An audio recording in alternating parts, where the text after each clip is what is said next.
2026-27 অর্থ বছরে জাতীয় বাজেট উপস্থাপন করতে যাচ্ছে প্রধানমন্ত্রী তারেক রহমানের নেতৃত্বাধীন বিএনপি সরকার।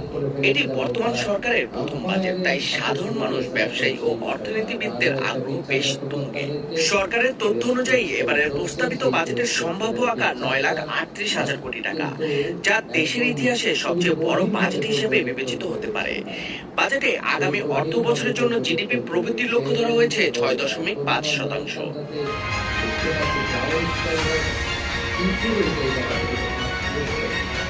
এবার বাজেটের অন্যতম প্রধান লক্ষ্য হচ্ছে মূল্যস্ফীতি নিয়ন্ত্রণ। দীর্ঘদিন ধরে উচ্চ মূল্যস্ফীতির কারণে সাধারণ মানুষের জীবনযাত্রার ব্যয় বেড়েছে, তাই সরকার আগামী অর্থ বছরের মূল্যস্ফীতি কমিয়ে 7.5% নামিয়ে আনার লক্ষ্য নির্ধারণ করেছে। বাজেটে খাদ্য নিরাপত্তা নিশ্চিত করা, অর্থনৈতিক পুনরুদ্ধার, কর্মসংস্থান সৃষ্টি, সামাজিক সুরক্ষা সম্প্রসারণ এবং নির্বাচনী অঙ্গীকার বাস্তবায়ন